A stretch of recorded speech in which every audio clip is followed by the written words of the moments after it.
Good morning, everybody. So we're doing this panel slightly different to how we've done some of the other panels over the last couple of days. We're going to do this high school debate style. So we're going to talk media versus creative. And we came up with this idea. Anna and I were on a judging panel for the Drum Out of Home Awards. And in a particular category, we were judging, and we were like, this is a great example of the media effectiveness, really great sales data.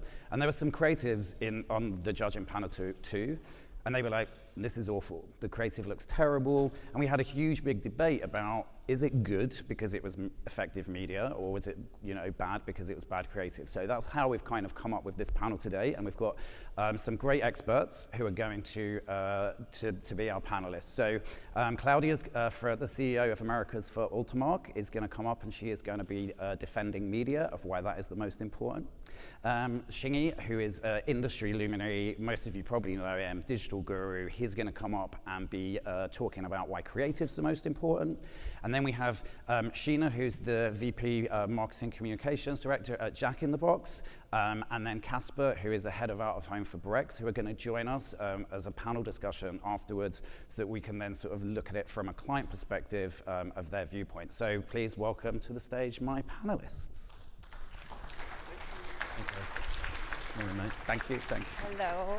And we're going to start. We want to crack on, so we're going to start straight away with Claudia, who's going to talk us through why media is the most important. Let's go. Good morning, everybody. Thank you for being here. So Shingy and I forgot our boxing gloves in the back, but we've been at it, and here we go. Media drives what we're doing nowadays, especially creative. So with the amount of media, and this is a platform that we're using, this is what our planners are using. Data is driving creative. And why is that? We now know audiences, we now know behaviors, we know likes of people. So therefore, our creative is very important to be tailored to the audience. I arrived in San Diego.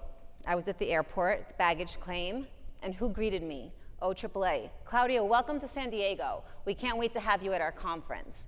They knew I was arriving, and the creative was designed to greet me. This was amazing. It made me feel warm. It connected with me. I paid attention. I took a picture, and I posted it. Other examples, retail media, one of the media formats growing fastest in this industry. When I'm in a store, Claudia, these chips are healthy. They're for you. They're good for your children. This is now driving my decisions to make a purchase. So again, media, location, demographics, formats, this is what drives us to then connect with our creative teams and tell them the creative needs to speak to the audience, to behaviors of people.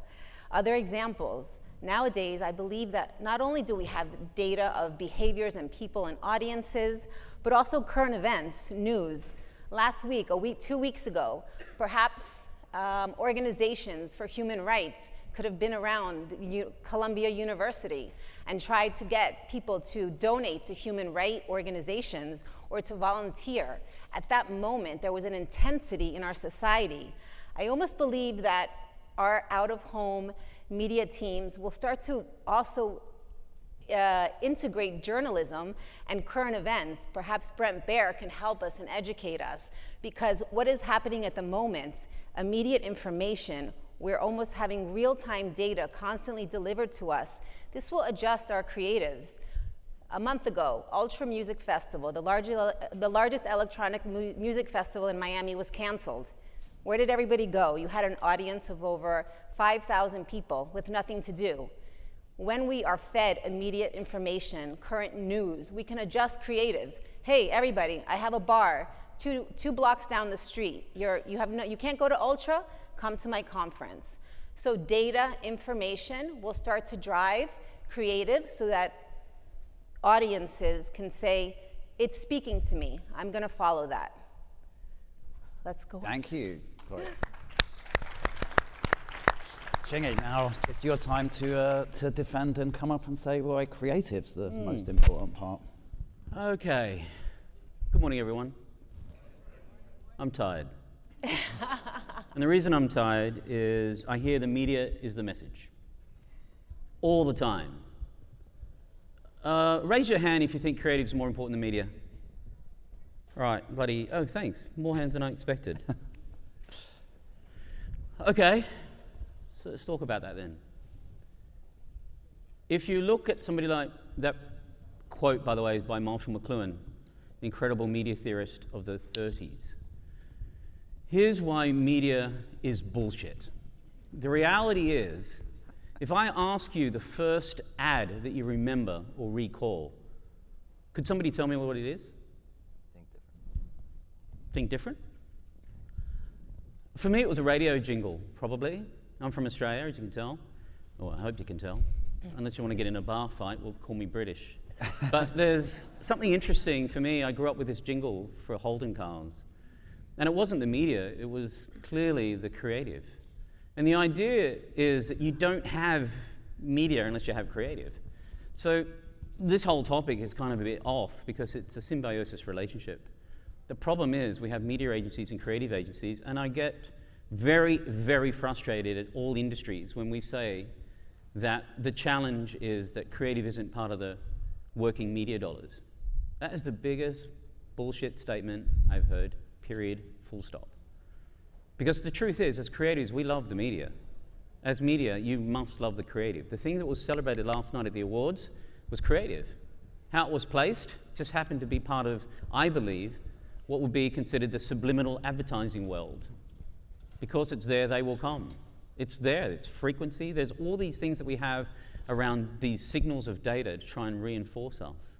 However, let me talk about what really is the elephant in the room. Does anybody here have an ad blocker? Just a show of hands. So the row of youngies, yeah, you lot, how many of you have ad blockers? Yeah, holy shit, 3 out of 4 of you, because the other 2 pissed off. 3 out of 4 of you. If we do this presentation to a youth audience, it's about 99% of them. So the problem is there will be no media unless the creative gets better. And one thing you fundamentally can't do, particularly around outdoor or otherwise, is you can't unsubscribe from ads. I can't tell the algorithm, I bought these shoes, leave me alone. That's the problem with the media. It's not the creative. The creative, in my opinion, is the hero, will always be the hero, and it will die on the hill way before the media gets there. And that's the power of it, because everything that you will remember is either going to lock into the creative vega in the back of your brain, because that's what the visual cortex does. It's designed to be able to lock and put these memories. And for me, that jingle, that was a different type of catalyst to the sound in my brain that I can recall 150 years later. It's unbelievable what can happen when you think about creative. This is definitely not the media.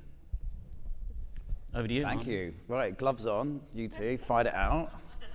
No, we're now I'm gonna ask a few questions, and we'll bring in you, Kasper, and Sheena on this. So, two polarizing views there. In your opinion, who holds the most power? Is it creatives or is it media people?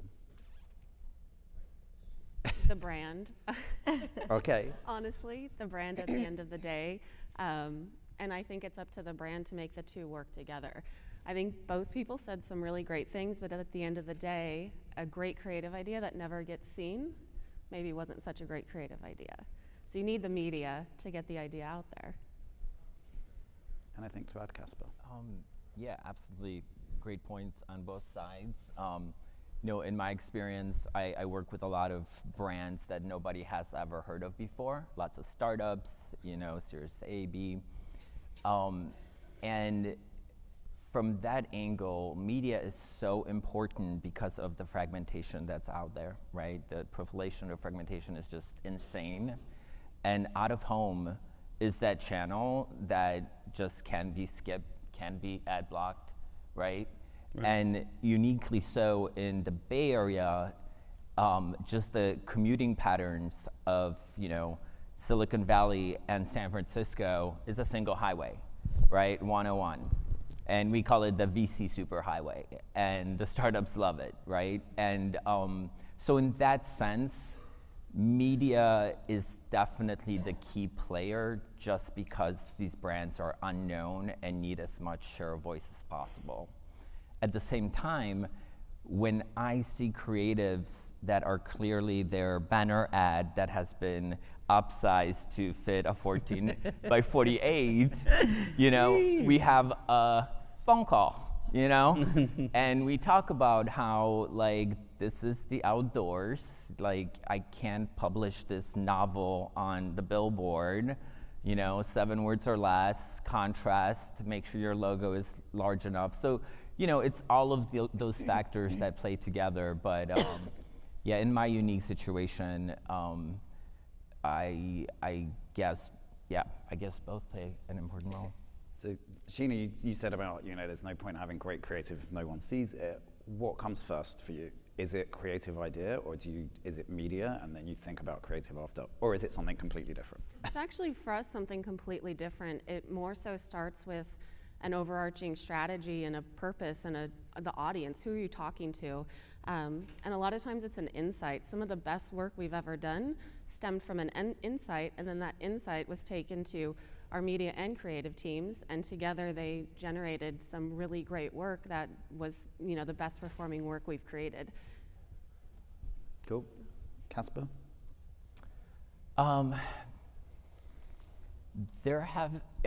Definitely, like, we're referred to it these days as a platform, right? So we have a campaign platform that kind of, speaks to our 3 core segments, audience segments, and then we move into the channels, right? So one feeds on the other. The message might be different based on the channel, but obviously, in a sense, it should feel like one and the same campaign, no matter where the touch point is. With that said, when we have a unique placement, we will kind of throw the campaign out the window because that placement is so perfect.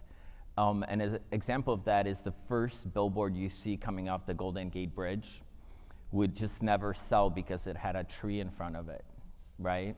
So it's like amazing first impression of folks coming into San Francisco, but it has a tree. Our campaign had nothing to do with what we ended up doing, which is making it into a money tree. We're a financial institution, by the way. We're a credit card company, right? So rewards as good as a money tree. And had nothing to do with the rest of the campaign, but it's the one that got photographed and that got shared and that really made people smile and happy. So yeah, you have to be flexible when the opportunity is there. Okay, so I've got a question now that will be for all of you. So if we all watched Mad Men many years ago, and it was all about creative agencies and media meant nothing. And then media started to get prominence, and probably I'm dating myself when I started in the industry in the 90s, media and creative split up, and media agencies appeared and creative. Do you think there is a time now where media creators should start living closer together, and that there should be more, integration in agencies? Let's start with you, Claudia. Sure, absolutely, and it's a perfect question. 5 years ago, we brought creative in-house to our agency. We're an out-of-home specialist, and we realized that creative, and it's an OAAA source, drives impact awareness by 75%, 72%. It was so important for each campaign. So yes, media placement, and boxing gloves off, media placement is extremely important, but the creative aspect, when they work together in harmony, it's the key to success, absolutely. Cool. Shing, how about you? Yeah, I think what's interesting is the creative itself is the driver for a lot of what I see in RFPs. It's not about the placement. The placement comes second. So if media agencies aren't thinking like creatives, then they need to have them in the room at the get-go, at the jump. Because if you think about it, the beauty of outdoor, it's incredibly complex. It's not, pixelated MPUs and leaderboards. It's different formats. The tree example is perfect, Kasper. The idea of saying, I'm going to work around this idea, the creative idea is going to lead that. It's not the media placement. And so there could be 1,000 different types of media formats. It's very technical. And so I love the idea of saying this creative has context in every single format, make the thing work in harmony. It's very unlike digital, which is where I spend all my time. And that for me is incredibly inspiring. So, my counsel is to make sure that creatives, one, are in the room. If they're not within the organization, they should definitely be at the table early on to actually make sure that the RFP craft makes sense. So Kasper and Sheena, from a client side, yes, what's your view of Yeah, media creative? and maybe these are different RFPs that you're referring to as opposed to the ones I send out or the ones that I get from our the clients I work with. But so often they are asking about the audience, right? It's like audience, how many impressions, how big is the billboard?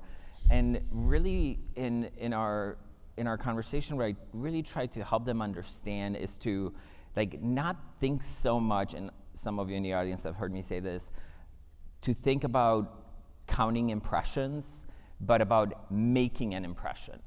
Like, how are you gonna take this city and do something that they haven't seen before? How are you gonna address this conference in a way that everybody on the conference floor is gonna be talking about your brand? Love that. You know what I mean? So often I you know, it starts with the audience buy or the audience desire, and ends up being like really just how do we stand out in a way and cut through the clutter. Can we see some of Martin's? Are we able to see some of Kasper's work? Is it possible? I don't know if that... Is that possible? There's a piece of work you guys did that talked about politically incorrect. Phenomenal. Politically incorrect. Like the I'm sorry. I'm that's the paraphrasing. tree. By the way, that's the money tree. I think it's better to give context. It seems to be this thing here, not the political disaster. Yeah, so this is, and this is a point I wanted to make when where I think creative wins, and your example as well, which I hope is in this deck, is always be ready to kind of for the zeitgeist of the moment, and be ready to like use your billboards to entertain folks and really speak to what's happening right now. So, don't charge it Brexit, the first corporate card for startups, not the political disaster. And this was obviously happened during Brexit, right, years ago. We got some shit for it, for not being sensitive, but it worked. And again, lots of earned media and lots of shares. Thank you, Kasper. As a Brit, that was very triggering for me, but thank you. I was going to ask where the accent is from. Yes. So we talked about, you talked about context of out of home. So we're seeing more in digital out of home dynamic content being leveraged. Do you think it's being used enough? Personally, I don't, but I'd be interested for your, Sheena, do you have a thought? I would agree. I don't think it's being used enough, but I also would say it's not available enough as well. I think there's an opportunity to make it more available in more markets and more cities. But it works really well for a brand like Jack in the Box when you think of different day parts. We've got breakfast, and then we have lunch and dinner, and we have late night. So what we really love about digital out of home is the ability to day part and dynamically adjust the creative, because I think the contextual relevance is much more impactful to get somebody to make an impulse decision in that moment when they see the message. Cool. Claudia, do you have anything to add on? Yeah, I mean, it goes in line with what I said, arriving to the airport and having a message that was tailored to me. I believe that as we continue to integrate our software, our planning tools with more and more data, and we get closer to that real time, unfortunately for creative, perhaps it will get a little dry. Oh, it's 9 a.m., have breakfast. Oh, it's 12 o'clock, have your lunch. That's the dry part, but that's okay, because again, our world is huge, and we have so many environments to impact. So the cool creative messages are not going to be in retail. They're going to be catchy and address the audience and the behaviors of people.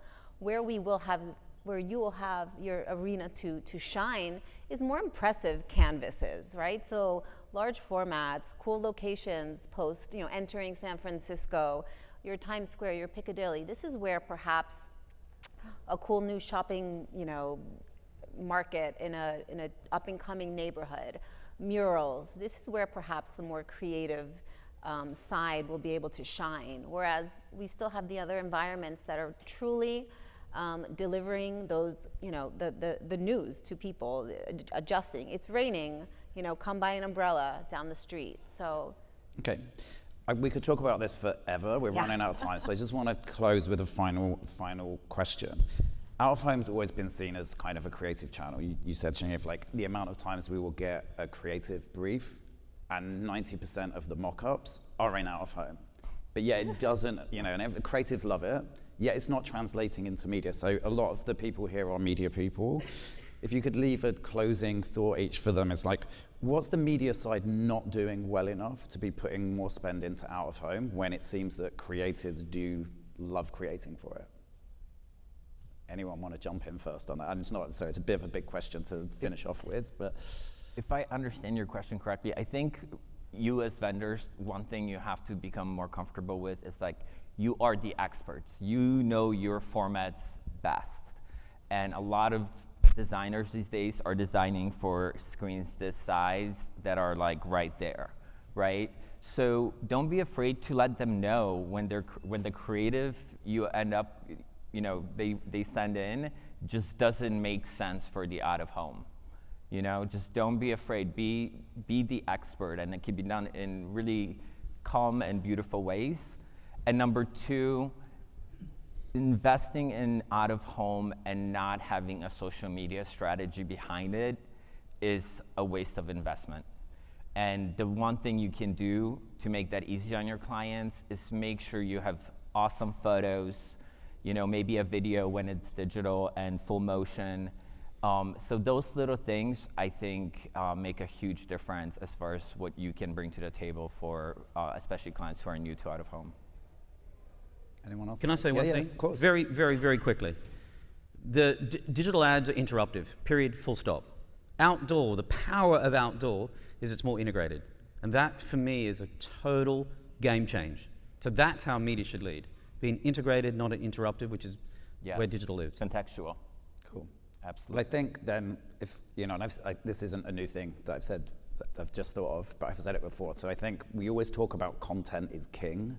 But I think it's really important to think of context as the kingdom that it sits around. Like the two together are what really will make the best ads. So thank you all for your time. I wish we could talk for longer, but thank you all. Amen. Thank you. Thank you.